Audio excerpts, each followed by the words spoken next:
ನಮಸ್ಕಾರ. DV news Karnataka. ನಾನು ಶಂಕರ್ ತೊಂಟಾಪುರ. ಬಾಕಿ ವೇತನ ಕೊಡ್ಲೇಬೇಕು. ಕನಿಷ್ಠ ವೇತನ 31,000 ರೂಪಾಯಿ ನೀಡಲೇಬೇಕು. ಕನಿಷ್ಠ ವೇತನ 31,000 ರೂಪಾಯಿ ಕೊಡ್ಲೇಬೇಕು. ಎಲ್ಲಿವರೆಗೆ ಹೋರಾಟ? ಎತ್ತಕ್ಕಾಗಿ ಹೋರಾಟ. ಎತ್ತಕ್ಕಾಗಿ ಹೋರಾಟ. ಇದೇ ಬರ್ಲಿ, ಯಾರೇ ಬರ್ಲಿ. ಸರ್ಕಾರ ಅತ್ಯಂತ ಕಡಿಮೆ ವೇತನ ಪಾವತಿ ಮಾಡ್ತಾ ಇದೆ. ಅದು ಟೈಮಿಗಿಲ್ಲ. 6 ತಿಂಗಳು 7 ತಿಂಗಳಿಗೆ ಒಂದ್ಸಲ ವೇತನ ಪಾವತಿ ಸಿಸ್ಟಮ್ ಇದೆ. ಈಗಲೂ ಕೂಡ 6-7 ತಿಂಗಳ ವೇತನ ಪಾವತಿ ಆಗಿಲ್ಲ. ಅಲ್ಲದೆ ಇವತ್ತು ಕನಿಷ್ಠ ವೇತನ 31,000 ಕೊಡಬೇಕಂತೇಳಿ ನಮ್ಮದು ಹೋರಾಟ ನಡೆದಾಗ ಹೋದ ವರ್ಷ ಅವ್ರು ಸಂತೋಷ್ ಲಾಡೋರು ಬಂದು ಎಲ್ಲ ನಿಮ್ಮ ಹೋರಾಟಕ್ಕೆ ನಾವು ಒಪ್ತೀವಿ, 31,000 ಕನಿಷ್ಠ ವೇತನ ನಿಗದಿ ಮಾಡ್ತೀವಿ ಅಂತ ಹೇಳಿ 1 ವರ್ಷ ಆಯಿತು. ಇಲ್ಲಿವರೆಗೆ ಅದು ಏನೂ ಅಲ್ಲಾಡಿಲ್ಲ. ಇದ್ದ ವೇತನನೇ ಈಗೇನು ಮೊದಲು ಕೊಡ್ತಿದ್ರು. ಮಿನಿಮಮ್ ಕನಿಷ್ಠ ವೇತನ ಟೇಕ್ ಹೋಮ್ ಸ್ಯಾಲ್ರಿ ಜಿಲ್ಲಾ ಮಟ್ಟದಾಗಿದ್ದವ್ರಿಗೆ 15,000 ತನಕ ಬರ್ತದೆ. ಅದು ಈಗ ಜೂನ್ 1, 2, 3, 4 ಅಂತ ಮಾಡಿ ವೇತನದಾಗೆ 1,000, 1,500, 2,000 ರೂಪಾಯಿ ವೇತನ ಕಡಿಮೆ ಮಾಡ್ಯಾರ.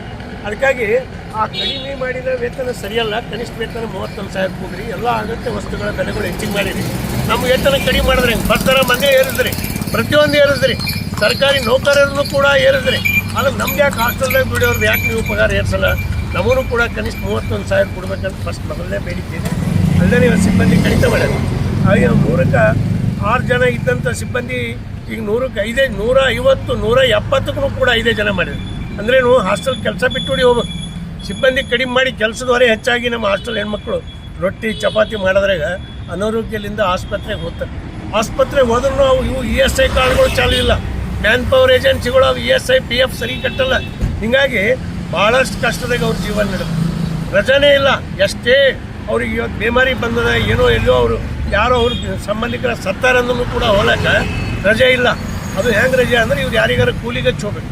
ದುಡ್ಡು ಕೊಟ್ಟು ಕೂಲಿಗೆ ಹಚ್ಚೆ ಕೆಲಸ ಬಿಡಬೇಕು ವಿನ ಹಾಗೆ ಬಿಡ್ಲಕ್ಕೆ ತಯಾರು. ಇವತ್ತು ಹಾಸ್ಟೆಲಲ್ಲಿ ದುಡ್ತಕ್ಕಂಥ ಅಡಿಗೆಯವರು, ಅಡಿಗೆ ಸಹಾಯಕರು, ಕಾವಲುಗಾರರು, ಸ್ವಚ್ಛತಾ ಸಿಬ್ಬಂದಿ, ಡಿ ಗ್ರೂಪ್ ನೌಕರರು, ಈ ಸರ್ಕಾರದ ಸಮಾಜ ಕಲ್ಯಾಣ ಇಲಾಖೆ, ಹಿಂದುಳಿದ ವರ್ಗಗಳ ಕಲ್ಯಾಣ ಇಲಾಖೆ ಮತ್ತು ಅಲ್ಪಸಂಖ್ಯಾತರ ಕಲ್ಯಾಣ ಇಲಾಖೆ ಮತ್ತು ಕರ್ನಾಟಕ ವಸತಿ ಶಿಕ್ಷಣ ಸಂಸ್ಥೆಗಳಲ್ಲಿ ಸುಮಾರು 16 ವರ್ಷಗಳಿಂದ ಅತಿ ಕಡಿಮೆ ವೇತನದಲ್ಲಿ ದುಡ್ತಕ್ಕಂಥ ನೌಕರರು ಇವತ್ತು ಸರ್ಕಾರ ಇಲ್ಲಿವರೆಗೆ ಯಾವುದೇ ರೀತಿ ನಮಗೆ ಭದ್ರತೆ ಕೊಟ್ಟಿಲ್ಲ ಮತ್ತು ಕನಿಷ್ಠ ವೇತನ ಸುಮಾರು ವರ್ಷಗಳಿಂದ ನಾವು ಹೋರಾಟ ಮಾಡ್ತಾ ಬಂದಿದ್ದೀವಿ. ಇಲ್ಲಿವರೆಗೂ ಕೂಡ ನಮ್ಮ ಕನಿಷ್ಠ ವೇತನ ಸರಿಯಾಗಿ ಕೊಡ್ತಾ ಇಲ್ಲ. ಹೋದ ವರ್ಷ ಬೆಳಗಾವಿ ಅಧಿವೇಶನದಲ್ಲಿ ಮಾನ್ಯ ಕಾರ್ಮಿಕ ಸಚಿವರು ಸಂತೋಷ್ ಲಾಡ್ ಅವರು ನಮ್ಮ ಧರಣಿ ಸ್ಥಳಕ್ಕೆ ಬಂದು ನಿಮ್ಮ ಒಂದು ಏನು ಕನಿಷ್ಠ ವೇತನ 31,000 ರೂಪಾಯಿ ಏನಿದೆ ಅದನ್ನು ಕೊಡ್ತೀವಿ ಅಂತಕ್ಕಂಥ ಮಾತು ಕೊಟ್ಟಿದ್ದರು.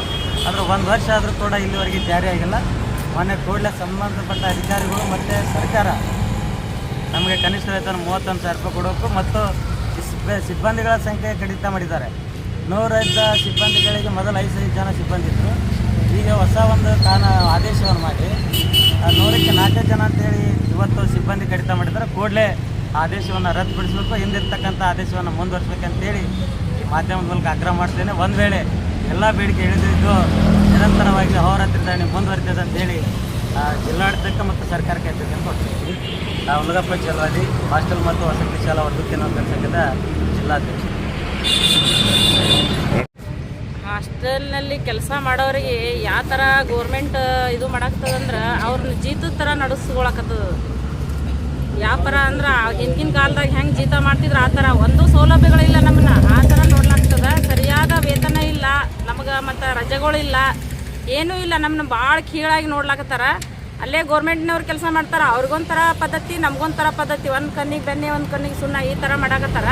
ಮತ್ತು ನಾವೇನು ಕೇಳಾಕತ್ತೀವಿ ರೀ, ನಾವು ಎಷ್ಟು ದುಡಿತೇವೆ, ನಮ್ಗೆ ಎಷ್ಟು ಪೇಮೆಂಟ್ ಅದ ಅಷ್ಟು ಹಾಕ್ರಿ ಅಂತ ಕೇಳಾಕತ್ತೀವಿ. ಮತ್ತೊಂದು ಏನು ನಾವು ಹೆಚ್ಚಿಗೆ ಏನು ಸೌಲಭ್ಯ ಕೊಡು ಅಂತ ಕೇಳಾಕತ್ತಿಲ್ಲ. ಈಗಿನ ವಾತಾವರಣಕ್ಕೆ ಎಲ್ಲ ಬೆಲೆ ಗಗನಕ್ಕೇರೈತಿ. ಅಂಥ ಪರಿಸ್ಥಿತಿ ಒಳಗೆ ನಾವು ಹೆಂಗೆ ಬದುಕೋದು? ಅದ್ರ ಸಲುವಾಗಿ ಏನದ, ಕನಿಷ್ಠ ವೇತನ ನಮಗೆ ಬೇಕು ಮತ್ತು ತಿಂಗಳಿಗೆ 4 ರಜಾ ಬೇಕು.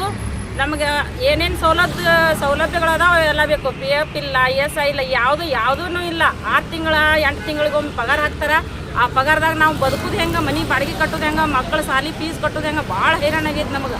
ಮತ್ತು ಸಿಬ್ಬಂದಿ ಕಡಿತ ಮಾಡಕತ್ತಾರ, ಅದ್ರ ಬಗ್ಗೆನೂ ನಮಗೆ ಏನದ ಅವ್ರು ಸರ್ಕಾರದವ್ರು ಗಮನಕ್ಕೆ ತೊಗೊಂಡು ಬಂದೀವಿ. ಈಗಾಗಲೇ ಸಾಕಷ್ಟು ಸಲ ತೊಗೊಂಡು ಬಂದೀವಿ, ಆದ್ರೆ ಅವ್ರು ಏನೂ ಕಿವ್ಯಾಗ ಹಾಕೊಂಡಿಲ್ಲ ನಮ್ಮ ಪರಿಸ್ಥಿತಿನ. ಯಾಕಂದ್ರೆ ನಾವು ಜೀತದ ಆಳಕ್ಕಿನ ಕಡಿಯಾಗ್ಯಾವ ನಾವು. ಅದಕ್ಕೇನದ ನಾವು ಇವೆಲ್ಲ ಎಷ್ಟು ಬೇಡಿಕೆಗಳದಾವ ಅಷ್ಟೆಲ್ಲ ಮುಗಿಯೋ ತನಕ ನಾವು ಧರಣಿ ಮಾಡತ್ತೇವೆ. ಗೌರಮ್ಮ ಬೀಳು. ಬೇಕು ಬೇಕೇ ಬೇಕು, ಸೊಸೈಟಿ ಮುಖಾಂತರ ವೇತನ ನೀಡಲೇಬೇಕು. ಬೀದರ್ ಮಾದರಿಯ ಸೊಸೈಟಿ ಮುಖಾಂತರ ವೇತನ ನೀಡಲೇಬೇಕು. ನೇರವಾಗಿ ಇಲಾಖೆಯಿಂದಲೇ ವೇತನ ಕೊಡ್ಲೇಬೇಕು. ನೇರವಾಗಿ ಇಲಾಖೆಯಿಂದಲೇ ವೇತನ ಕೊಡ್ಲೇಬೇಕು.